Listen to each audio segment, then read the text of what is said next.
There is a famous saying that says respect is reciprocal. How you treat others is how you will be treated in the long run. Jacob is a famous website designer who has done many excellent jobs for people. He was always profound at work. He hardly has time for himself or his wife. A successful man cannot fully achieve greatness without the help of a determined woman, they say. Jacob married a beautiful woman who had a long fit into his lifestyle. She loves him wholeheartedly. However, they both lack communication, which the wife has always complained about.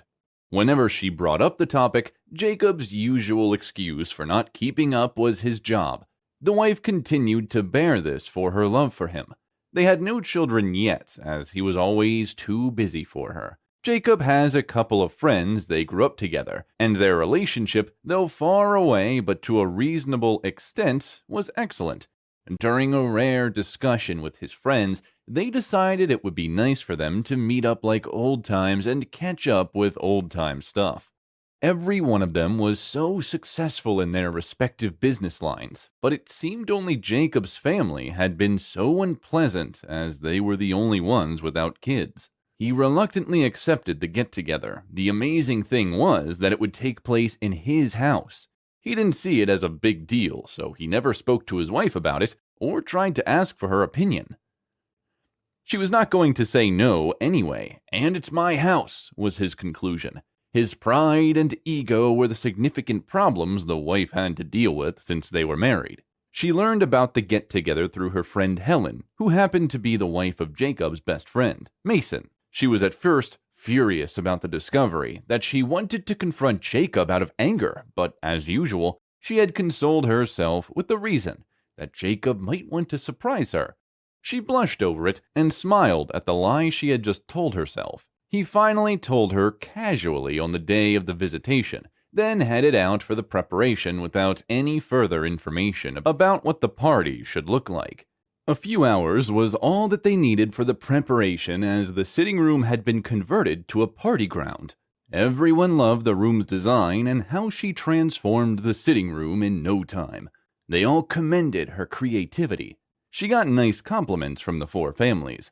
She must have anticipated her husband's response, but to her greatest disappointment, he never said a word about it. The party started, and the families seemed to have a lot of fun as the men laughed and shared childhood memories. The atmosphere was filled with nostalgic moments. While the men talked and teased about their childhood, the ladies were about fashion and the latest trends in town. It was a beautiful moment filled with a lot of positivity and vibes. Not long after, the alcohol they took began to have the best of them. It was already affecting all of them.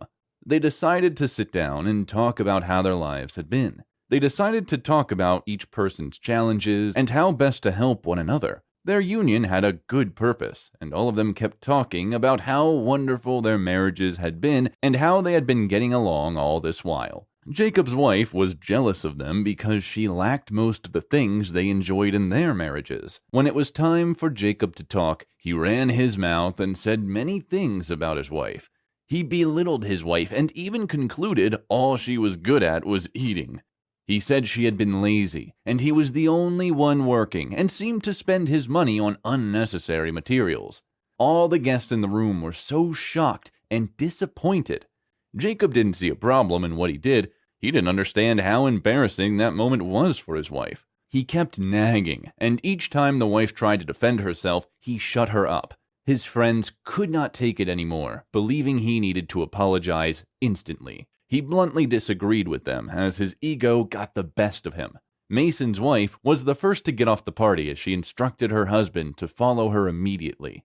The other guys stood up with their families angrily and left. Mason, who was also on his feet, told Jacob he would regret being disrespectful to his wife soon.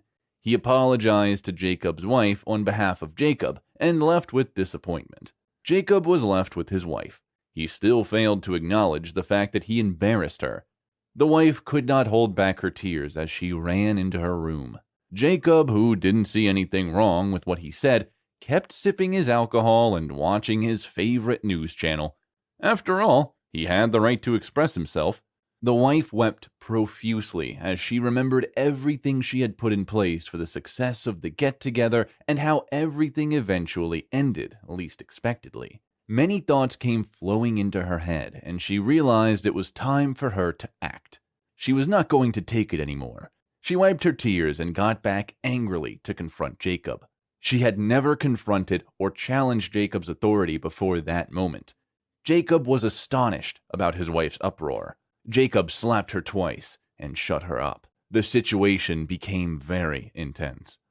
Jacob's wife was a school teacher before she married Jacob. She wouldn't have agreed to marry him if she had noticed something like this when they were courting. She had her life back then. She had to quit her job after they married, as Jacob had instructed her to do. She still found it challenging to understand what she had done to deserve the ill treatment from her husband. How could he insult her like that in front of his friends? She busted into another round of tears, and even out of frustration, she just wanted to disappear from everyone. Jacob entered the room some minutes later. He jumped onto the bed and told her good night with no apologies whatsoever. She felt like killing him and then running away. She has never felt this way. All she has always done was love him and always do her best to bring out his best. Something rare to believe was the love she had for him. It was more robust than the ocean wave, but he kept hurting her pride and always saw her as nothing. She had always considered her husband's choice in every decision. She concluded all of those things have to stop regardless of what the outcome might be. The worst was going to be divorce. At least it was better than staying in this bondage called marriage. Her love set in again as she wished he could change. She concluded she would look for a new job the following day. She had to keep herself busy. She got a call from Mason early the following day. Mason knew Jacob better than anyone and was sure his pride would not let him apologize. He had always been like that, even at work, but he remained a vital part of the company's plan because he was among the few best in his department. After the call, she dressed up and left home. That was new, so it surprised Jacob, as she didn't clean the house or even make his breakfast. She never joked with Jacob's breakfast. Jacob entered the kitchen and prepared his breakfast himself. When he got to the kitchen, it looked untidy, all thanks to the get-together that didn't end well because he was telling the truth about his wife. He smiled when he remembered how Mason's wife reacted to the situation. He fumbled with the breakfast and even stained his clothes. That was his best, he growled. It wasn't difficult to secure another teaching job because of her past experiences and her intelligence in teaching. She soon found a job in mid-school and was to start work the following day. She stayed in a coffee shop down the street to reflect and strategize about her new job. Jacob did not seem to be himself at work. He managed to fit into everything, but it seemed nothing was clicking or connecting. He needed to talk to his wife, who had always been his companion. She always had the best advice for him whenever he was in an awkward situation. His time at work was eventually over, and he still felt uneasy. When he got home, everything remained as it was. He turned his face in anger. He didn't care if she was still angry. She has to give him a reason for not cleaning the house. She only had one job after all. He realized she was not even back yet from wherever she had gone. He became worried despite his act and pride.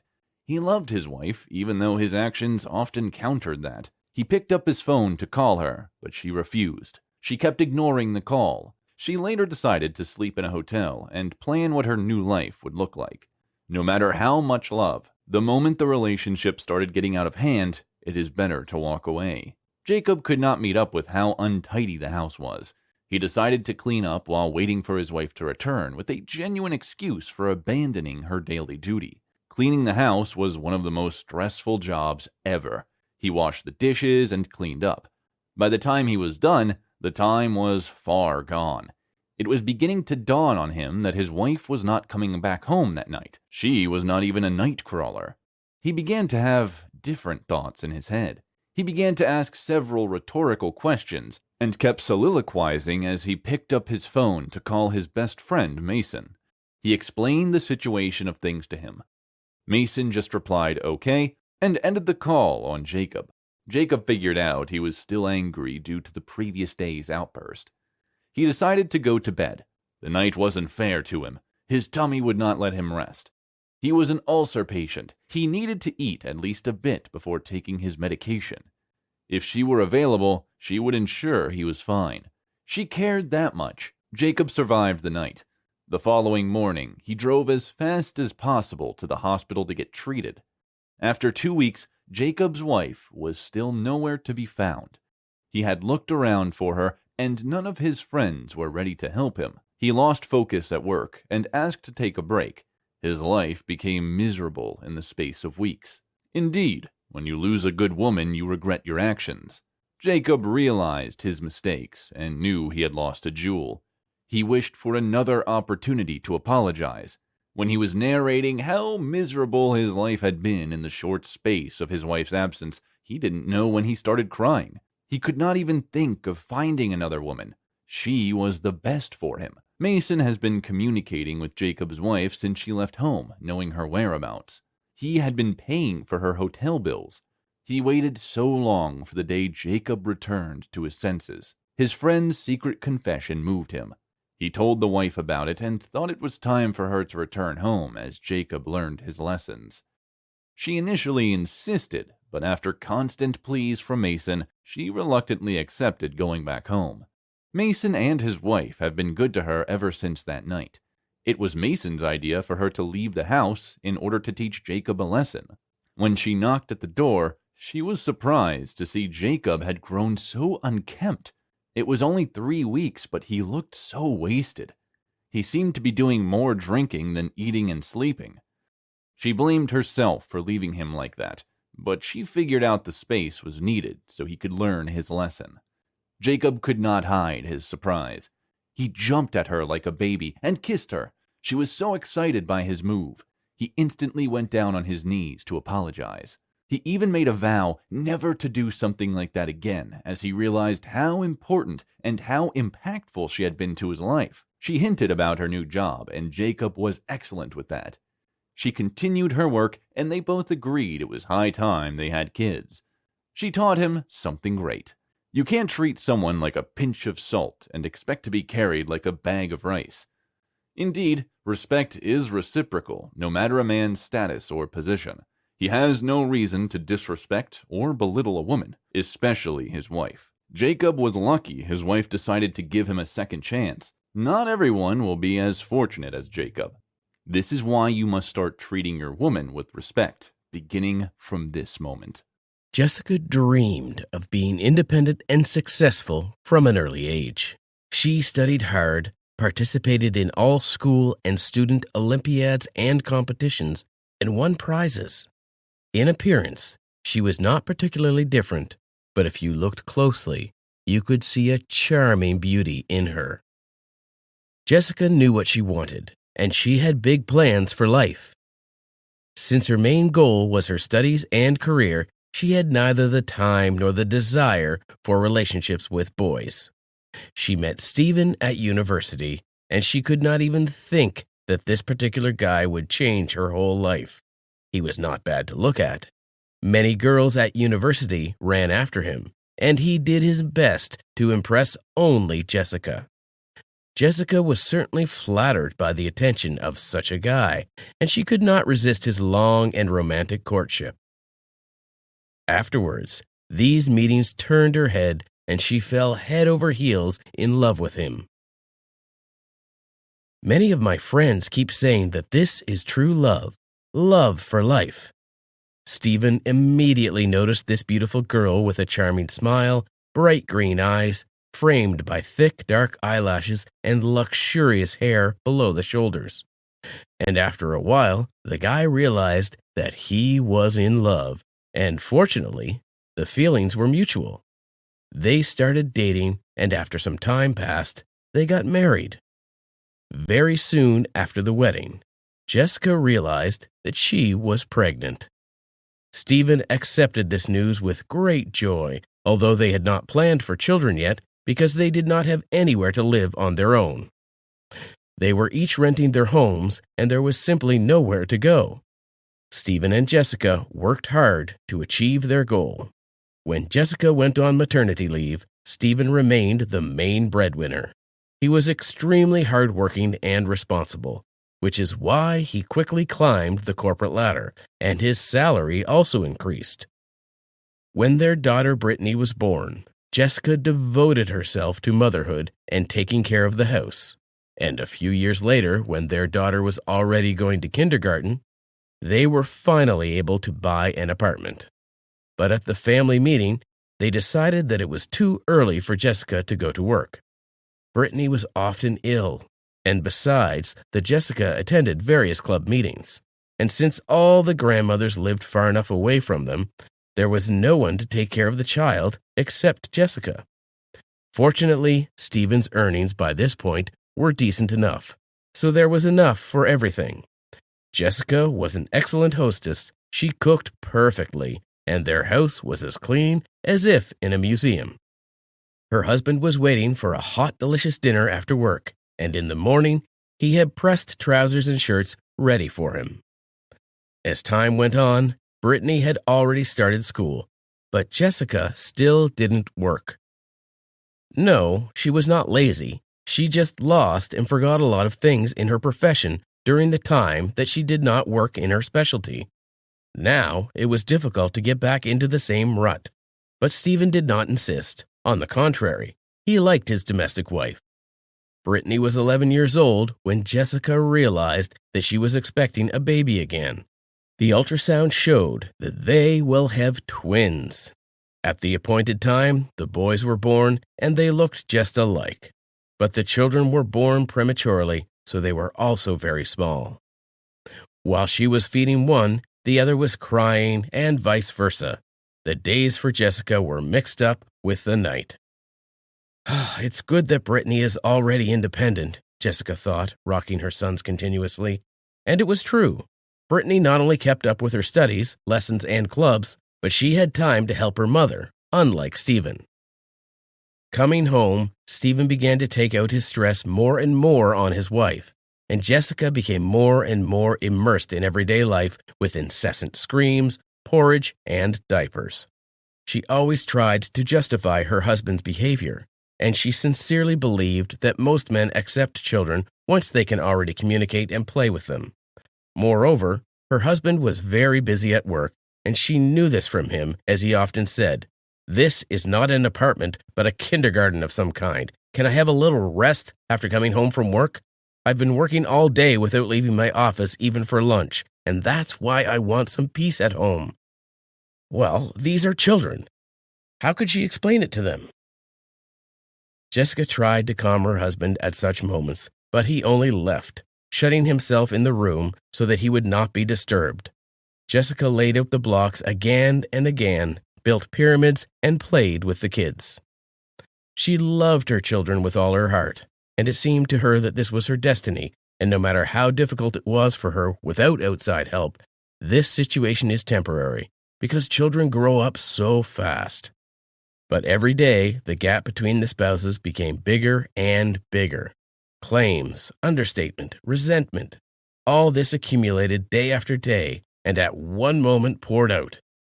Stephen came home from work earlier than usual, silently went into the room, opened the closet, and began to put his things in a suitcase. "Are you being sent on a business trip?" she asked, not understanding anything about what was happening. "I'm leaving," Stephen said quietly. "What do you mean? Where to?" And then Stephen broke down, perhaps for the first time in their entire life together. "I'm leaving you. Have you not looked in a mirror lately? Look who you've become like. I'm already tired of you with your eternal whining." "Is that all?" Jessica responded in a calm tone, but barely held back tears as she asked, "Are you tired of me?" "But why don't you just tell me about it? I thought you loved me. Your looks bother me. Have you seen yourself in nothing but sweatpants and sneakers, and you have an ever-present ponytail on your head? I'm not talking about makeup at all. All my friends' wives look like they're going to rock. You're like a dirty girl alone." Stephen spoke to his wife without mincing words. "What about the children?" Jessica asked in a somewhat detached voice. "And what about the children? They will grow up and understand. I will help financially. I will leave this apartment to you, although I could take my share." She turned around and left the room. Tears blurred her eyes, but she tried to hide her face. as she had pride and dignity since childhood. Grandma used to say, no matter how hard it is for you, don't show it to a person who intentionally wants to offend you. If you're going to cry, then do it into a pillow. Meanwhile, Stephen seems to have taken his things and left the apartment. After crying until morning, she never closed her eyes, and in the morning, having cleaned herself up, she tried to behave as if nothing had happened. She could not hide her mood from Brittany, so she had to tell her what had happened. Her daughter's reaction startled her. Jessica was afraid that her daughter would cry or withdraw into herself, but Brittany calmed her mother as best she could, assuring her that she would help with everything and that they would live no worse than others. From that day on, their lives changed abruptly. All funds began to run out quickly, and there was no help from Stephen. When Jessica tried to contact him by phone, a woman who introduced herself as Stephen's new love picked up the phone and, not in the mildest form, asked them not to bother them anymore. Jessica didn't know what to do. It was necessary to find a job urgently because the twins had already started going to the nursery. But no one was eager to hire a woman with 3 children, especially with 2 of them being so young. One day, after failing another interview, Jessica got upset and drank coffee and looked out the window analyzing her life. A phone call interrupted her thoughts. Her friend, who she studied at the institute with, called and was very friendly. Realizing that something had happened to Jessica, she quickly asked for a visit. When her friend Gloria arrived at the apartment, Jessica told her to have a look around. "It's no wonder Stephen ran away," Gloria said from the doorway. "I'm sorry, but you look like a housebug. Tell me, where did that Jessica that laughed all the time that I once knew go?" "I'm not laughing right now. Do you need help with work? Do you have anything in mind for me?" Jessica asked with a heavy sigh. Gloria thought about it. "There is, but for this you need a transformation." They spent the rest of the day shopping and chose an outfit for Jessica. Then they went to the beauty salon for a new hairstyle, manicure, and makeup. After 2 days, Jessica was in a hurry for an interview for the position of administrator in the most prestigious hotel in the city. The director was Gloria's husband's brother, so Jessica was given the job without hesitation. In addition, she immediately made friends with the team, mainly consisting of girls about her age. Jessica made friends with one of the other girls, who offered to cover Jessica's shifts if she ever needed it. At home, Brittany helped her with the twins. She took the kids from the nursery when Mom was at work. Stephen never got in touch, and he did not seek to see the children, for which angered Jessica. Jessica certainly liked almost everything at work, except for the uniform, which had to be worn by order of her superiors. But it seemed to Jessica that the length of the skirt was indecently short, which she immediately informed the director with a request to issue a longer dress. Having been refused, she decided to be patient and not get into trouble. This job was absolutely necessary for her, but she felt uncomfortable, often adjusting the hem of her skirt. Once an important guest stopped at their hotel, the girls told various tall tales about him, but the fact that everyone disliked him was an indisputable fact. "He is always dissatisfied with everything, finds fault with everything. Everyone dreams that he doesn't come on their shift," the maid Monica chattered. In general, from the conversations of colleagues, Jessica realized that he has a serious business and is friends with the director of the hotel. Therefore, it was necessary to please him, otherwise you could lose your job. And already on Jessica's next shift, an unpleasant incident happened. It all started with the fact that the room attendant of this guest came running all in tears. Then he called the administrator for an explanation, and Jessica, anxious about the situation, hurried to settle it. On the one hand, she really wanted to look at this man since he stopped by, and he wasn't on her shift, and on the other hand, it was scary. "Well, I suppose he won't bite," Jessica thought after knocking on the room. When the room opened, she saw a handsome middle-aged man, but with a very dissatisfied face, which did not bode well. The man was wearing only trousers, which made Jessica feel embarrassed and blush a little, but he quickly went on the offensive. "What kind of administrator are you if you can't keep track of your employees?" he began. "But first, I would like to clarify the essence of your claims," Jessica said. Trying to be as polite as possible, giving him her best charming smile. This discouraged the man a little, but only for a second. He continued menacingly. Not only did she bring me a wet towel, but also the breakfast was cold. Do you think I should eat this slop? Having said that, he knocked over the breakfast tray on the floor. Naturally, all its contents were immediately absorbed and smeared on the expensive carpet. The room was considered one of the best.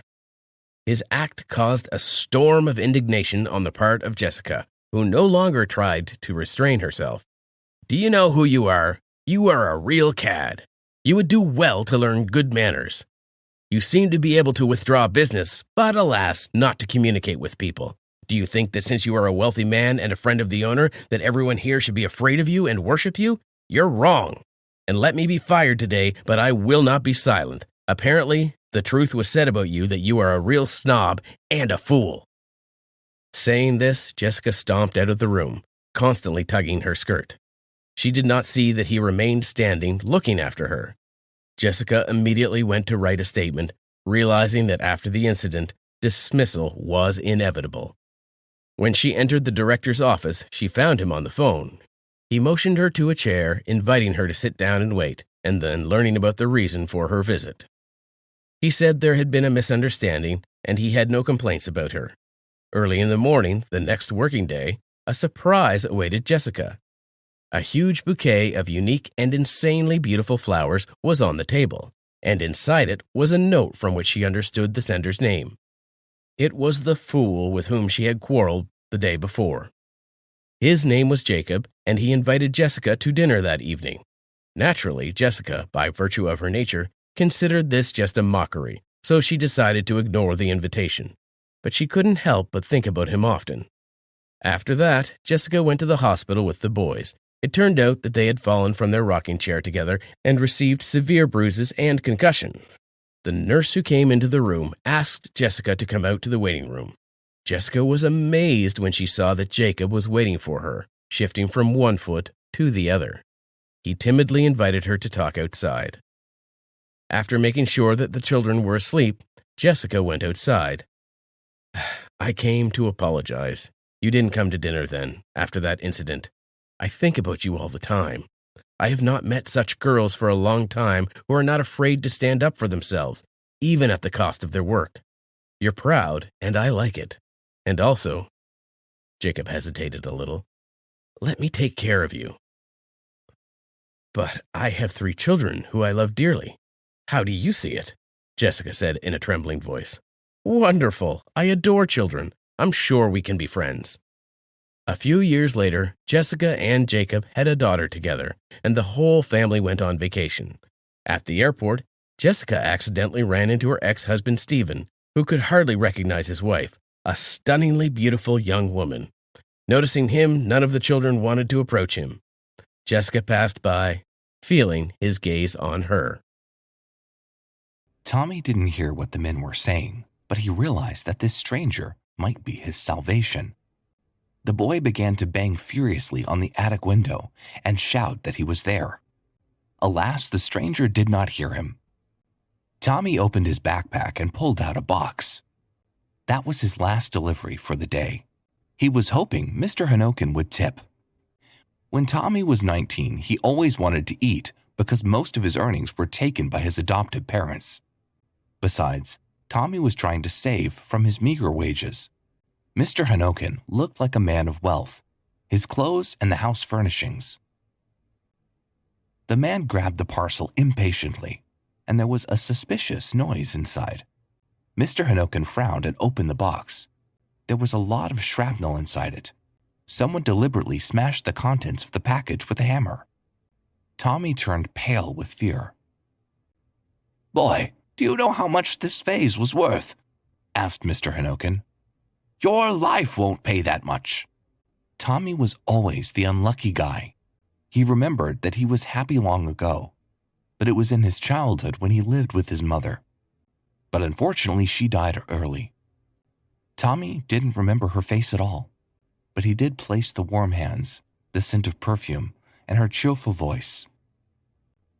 "God has a wonderful parcel for you," she said when they were lucky in something. When there were a few failures, his mother said, "The parcel from God has not yet reached the address."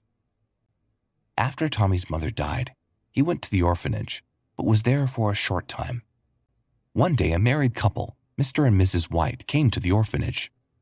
They took not only Tommy out of the orphanage, but 2 more boys and 1 girl. They chose very carefully and for a long time. Tommy didn't like the new parents' behavior. At first, the couple treated the children well, but as soon as the children grew up and were able to work, everything changed. The White family lived on a farm. They kept horses, goats, and poultry. They needed the children as a free labor force. To do this, the spouses took from the orphanage the children, who seemed to them the strongest and most enduring. Since childhood, the White couple had been busy with their adopted children. At the same time, the adoptive parents constantly told the children how lucky they were to be taken away from the orphanage, and that they would grow up as human beings.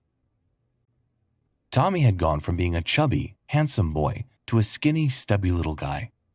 He was always looking over his shoulder, waiting to be beaten by his stepfather. His white skin had grown brown from constant exposure to the sun and poor washing. Hard calluses appeared on his legs because the children did not wear shoes in the summer and ran barefoot.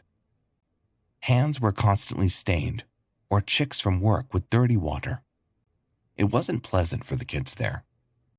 Despite his hard life, Tommy was very fond of reading. They did not send their adopted children to school, but Mrs. White taught them literacy basics. She taught them simple arithmetic and lesson. Tommy was allowed to use the home library.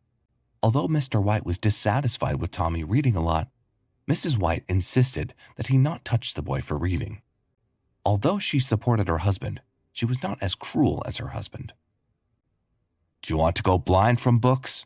Mr. White grumbled and took another book from Tommy. Tommy was silent, though sometimes he thought it better to go blind than to see the ugly face of his adopted father. But the books distracted Tommy from his dark thoughts and drove him away from the scary reality. The boy learned many new things. Alas, there was no question of Tommy going to school or college. Tommy sometimes thought about running away, but where would he run to? He did not know his mother's family. She never told him if they had relatives. Now there was no one to ask. Tommy was afraid to talk to strangers because his adoptive parents would scare their ward with tales of how scary people were behind the farm. But one of the children thought otherwise and one day tried to escape. Of course, he was caught. Mr. White beat the boy severely and threw him into the building where the inventory was kept. The adoptive father closed the building and threatened the children not to look there and bring nothing to the culprit, no food or water. The frightened children did not dare to contradict. Tommy walked around the building and listened. There was only wheezing. Tommy decided and secretly brought the boy water, but his brother was so beaten that he could neither drink nor eat. After a while, the battered boy was quiet, and Tommy was scared. He realized that his brother had died, and tears covered his eyes. The terrible cry of his stepfather made him colder. Tommy hurriedly wiped his tears with his fist. "Tommy, where are you, you lousy piece of shit?" Mr. White was looking for Tommy. The boy snuck out of the building and pretended to come out from the other side. "I'm here, Father." "Tommy, you're out here. You're coming with me," said Father. But first he opened the building and looked inside. Mr. White saw the beaten boy had died. The man slammed the door shut. Mr. White grabbed Tommy's shoulder painfully and dragged him towards the house. "Where are we going?" asked the boy. "None of your business. You need to sit quietly in the attic and come down only when I say so." The boy did not contradict. He realized long ago that any word against turns into a beating. Moreover, he was terrified of the death of his brother. Mr. White locked Tommy in the attic, and Tommy snuck into the attic window to see what was happening. He saw a car pull up to the house and a well-dressed man come out. Mr. White was very courteous to him. The men greeted him. "I'm here for Tommy. I'm told your family adopted him," said the man. "Oh yes, we've been warned," said Mr. White. "But I'm afraid you're too late." "What happened?" the man asked alarmingly. He had an accident, volunteered to help us on the farm, and horses trampled on him. Tommy died. After a few years, Tommy grew up. Despite the meager food and occasional beatings, he became a handsome guy with piercing gray eyes. His brother and sister stayed on the farm, and Tommy begged his adoptive parents to send him to town to make money. Mr. White did not want to let his adopted son leave the farm, but his wife supported him and insisted that he had to go to work. To avoid leaving the boy unsupervised, Mr. White arranged for him to stay with his cousin. Tommy and Jack worked in delivery. Jack worked as if he were doing his time. Yes, the young man was prone to an idle lifestyle, and his father wanted to re-educate him. He arranged for an arrogant son to be placed in the most specific and lowest paid position. Jack tried to take the lightest orders to avoid bothering them too much, but Tommy took any job. He was used to working hard on the farm with his stepfather, so his current job didn't seem that hard. Although sometimes there were so many orders, Tommy would come home, eat, and fall asleep almost immediately. At least his cousin Jack had time to have fun and party all night. His uncle often used Tommy as an example, and Jack did not like it. He hated Tommy and tried to insult, frame, or humiliate him in every way. "Hey, Tommy," he said, "take another shower. The farm smell is still on you." Tommy tried to ignore Jack, but not only did Jack hurt Tommy himself, but he also encouraged his fellow couriers to harass him. They hid his ordering boxes so that Tommy would be late to order and reprimanded, tripped him up, insulted him. Tommy held back as much as possible because he knew any conflict would be an excuse to get him back to the farm. More than anything, Tommy didn't want to go back to where he'd spent his unhappy childhood. Jack's father tried to stop these antics, but first of all, he was always preoccupied with more important things. Secondly, Tommy was not related to him. From his cousin, Mr. White knew precisely how much Tommy made and demanded that he give up most of his earnings and keep only the smallest part. He always told the guy he owed him a lot because he was taken from the orphanage, fed and watered. It was only because of his foster parents that he was worth something. Tommy didn't think so, but he was still afraid to contradict. He was worried not only about himself, but of his brother and sister who stayed at home. Because if he goes out of his way, Mr. White will take it out on the rest of us. Tommy was so excited when his clients got their packages and tipped him. No one knew about the money, and Tommy was saving up a little to disappear from his adoptive parents' lives once and for all and take his brother and sister. One day his uncle, watching the heavy box Tommy was carrying, said with envy, "My cousin made Tommy a good man, but my son is no good." When Tommy heard what his uncle said, he turned pale and barely held the box in his hands. The memories of his brutal upbringing and dead brother returned to him. Suddenly, he turned to his uncle. "Believe me, mister, it's better for Jack to never experience the proper education." Uncle looked at the young man with surprise. Tommy realized that his boss didn't know how the White family was raising foster kids and that he was using them as free labor. But Tommy said nothing to his uncle. Who would believe him?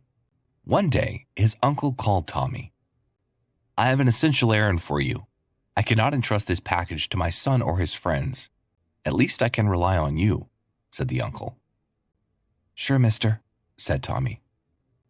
His uncle handed him a small box tightly sealed. "This is valuable cargo for Mr. Henokin. The address is there. I'm sure you can handle it." "I'll make it right," said Tommy. Tommy came out of the office with a valuable box. Unfortunately, Jack heard the conversation. He was furious that his father was unflattering about his son. In addition, Jack wanted to hurt Tommy badly. He called his friends and whispered something to them. The courier's friends dove according to the nod. "Hey, Tommy," said Jack. Tommy didn't want to look back. He was in a hurry to see the client and was afraid for his box. "I don't have time, Jack. I have a lot of work to do," said Tommy. "Tommy, you're overthinking me. I just wanted you to help me as a friend. Will you help me?" Jack asked. Tommy hesitated. On one hand, he had to fulfill the order. On the other, he wanted to reconcile with Jack. "How can I help you?" Tommy asked. "Help me carry the box over there. I can't do it alone," said Jack, pointing to the enormous box in the warehouse. Tommy carefully placed his valuable cargo and went after Jack. While the boys were hauling a big box, Jack's friend stole Tommy's order and opened it. There was a beautiful vase, apparently very expensive and ancient. One of Jack's friends took a hammer and broke the vase into pieces. Then they resealed the box and put it back. Tommy left with his commission, and Jack and his buddies laughed, imagining how Tommy would get in trouble. "It'll be a surprise," said Jack. "Tommy's going to cry and say it's not him," picked up one. "But no one will believe him," said the second. Tommy did not suspect anything and brought the package to Mr. Hanokin. When the man opened the door, Tommy was surprised. Somehow he thought he'd seen this man's face before. But in a short period, Tommy saw so many people in town that he could easily confuse one with the other. Tommy was handing out a package and thinking about tips when the crash happened. The man opened the parcel, and he saw the vase in the box had been mercilessly smashed. Tommy knew instantly whose work it was, but what could he prove? "Boy, do you know how much this vase was worth?" asked Mr. Hanokin. "Your life won't pay that much." But if the loss of an ancient vase saddened Mr. Hanokin, then Tommy was mentally bidding farewell to the city, the dream of getting out of the farm from his abusive foster parents. "The parcel from God didn't reach the addressee," blurted Tommy, saying his mother's favorite tale. "What did you say?" What did you say?" Mr. Hanokin asked suddenly in a shriveled voice. "I'm sorry, mister. It just popped out," said Tommy. "Repeat the phrase," said the man. "The parcel from God didn't reach the addressee," said Tommy. "My mother said when things didn't work out." Mr. Hanokin seemed to have forgotten about the package, about the vase, and he grabbed the guy's shoulder, looking up at his face. "Tommy, you're Tommy," he suddenly asked. Tommy looked at the man again and realized that he had seen him since his brother died. "Yes, I remember. You came." "Tommy, I was looking for you. And Helen, your mother. My sister was too proud, and when her fiancé left her, she didn't want us to know. It was too late when she died. I found the orphanage, but you were sent. I found a foster family, but they told me you were dead, and even showed me the body." "That was my brother's body. Mr. White killed him." "What a terrible thing." Mr. Hanokin grabbed his head. "What you've been through, Tommy." Mr. Hanokin showed the family photos, so Tommy saw his mother's face for the first time, because he didn't remember her. Going back to the farm was out of the question. Mr. Hanokin, with his connections and money, helped not only Tommy, but also his foster brother and sister. Tommy made up for the gaps in his studies and went to college, because he always had the ability and the craving for knowledge. Despite the objections of his uncle, Tommy continued to work as a courier. He was not interested in sedentary life and partying. Sometimes he would take a picture of his mother and say to her, "God has a wonderful package for you. I have everything well, and I love you, Mother."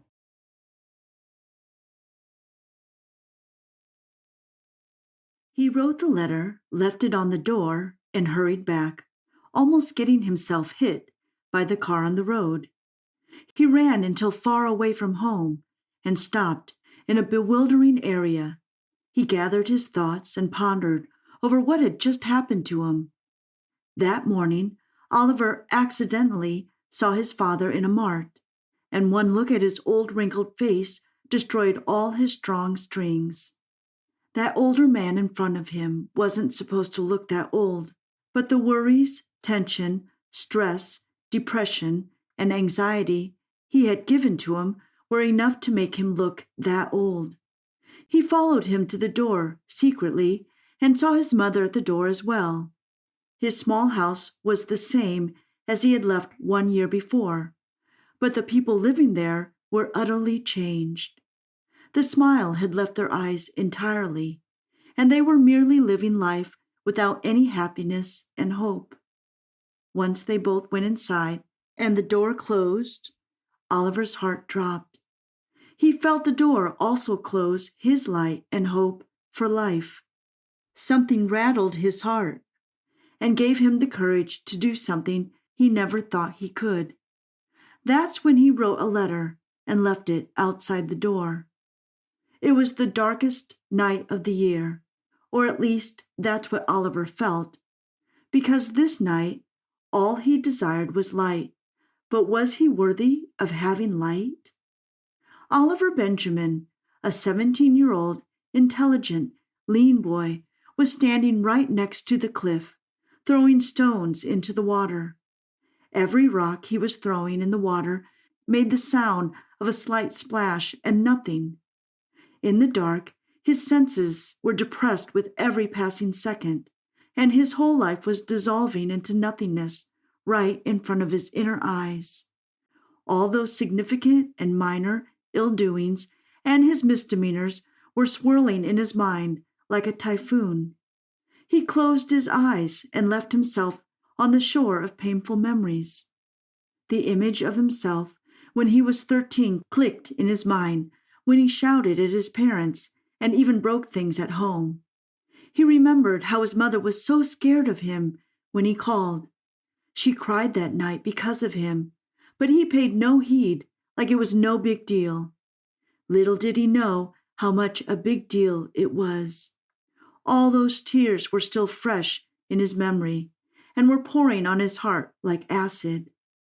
The memory of 15, when he first spent the night outside and lied to his parents about smoking.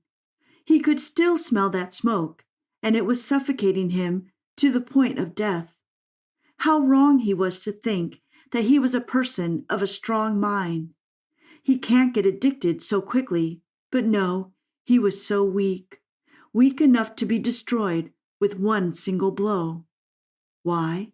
Why didn't he listen to his father then? Why did he have to experience the shame, embarrassment, and cruelty of society? Why? How can he face his parents now? All these thoughts made him tear up and fall to his knees. It's been a year since he had left home, and what he had been doing since then, nothing. Nothing. What he was and what he had become. What he had done to himself. What had he done to his parents? He knew his father suffered from cardiac arrest, yet he never returned. He never even bothered to understand how he was, if he recovered or not. Was that enough to know that he was alive? When did he become so cruel? He was supposed to be the arm and shield of his parents. Then why did he become a source of utter shame and chronic disease for them like that? Will they accept me again? He questioned himself, and a shouting answer was no, because all he had done in these past years was absolute wickedness. No matter how much my parents love me, they won't accept me back. I am sure they must have learned to move on without me. The thought shattered his soul, and for a moment he thought of jumping on the cliff and ending his pathetic life. But then he remembered the letter he had left earlier at the door of his parents. He got down from the cliff and started walking on the beach. Should I go or not? He was confused as to what to do. It wouldn't matter if I won't. It's not as if they were waiting for me. He looked at the far horizon of the sea, which was dissolving into the dark sky. Even the moonlight was unwilling to come out tonight. But then, what if they were waiting for me with the light on? A thought crossed his mind, and his heart filled with unsaid thousand emotions. He shook his head. No, I shouldn't have high hopes, and only look at what I have done. The pessimistic side dominated again. He put his hands inside the pocket, and a few notes came out, enough for the cab fare home. But it was the money he begged. That's how he had fallen in past years. What would his parents say when they learned about his ways of living? I will embarrass them more. It's better not to go. Wouldn't it be even crueler not to go? His mind had a mega war between being accepted and rejected. His mind was telling how pathetic he was, and common sense was that his parents would leave him, but his heart was saying that no matter how low he fell, his parents would always love him no matter what, and they would accept him without complaint. With all the thoughts running, he hired a cab and headed home. His pain was turning into agony as he was nearing his home. The taxi passed the street and moved from under a bridge, the last stop before his house. He recalled his mom's and dad's sad faces and thought they could never light up the torch because he had done enough to hurt them. Finally, he reached, and the cab came to a halt. His eyes are closed, and his heart is beating so rapidly. He opened his eyes slowly and saw the place was entirely dark. No lights were on. He wasn't forgiven. He wasn't breathing. He felt that his life was ending. But then he observed a silhouette through the window. His parents came out of the shadows. He thought they didn't want him to be at home and were coming to ask him to leave. But then his dad smiled. Her mom hugged his dad while weeping. He didn't understand what was happening. Were they laughing at him? Were they laughing at his fate? But then his dad clapped 2 times with his hands and looked towards the house. The torch's light turned on. An unstoppable stream of tears started falling from Oliver's eyes. He left the cab and looked at the lights in weird bewilderment. "Son, when I saw your letter, I couldn't believe it. But when I saw your feet on the ground in front of me, I can't explain how I felt," Mr. Benjamin said between smiles and tears. Oliver couldn't utter a single word. All he did was stand stiff in one place and look at his fate. Was he worthy of forgiveness? You asked me to light up the torch, but when you decided to come home, and if it helps you, I thought I should light up the neighborhood. Mr. Benjamin explained further. While saying these words, he clapped his hands, and all the lights around their house started to turn on. Torches, street lights, car lights, every possible morning was on that evening. The light of his life returned, and he was forgiven. He hugged his parents at once and cried like a small child. His parents hugged and kissed him back like they never hated him ever. At that moment, Oliver realized, indeed, it's never late to apologize and forgive.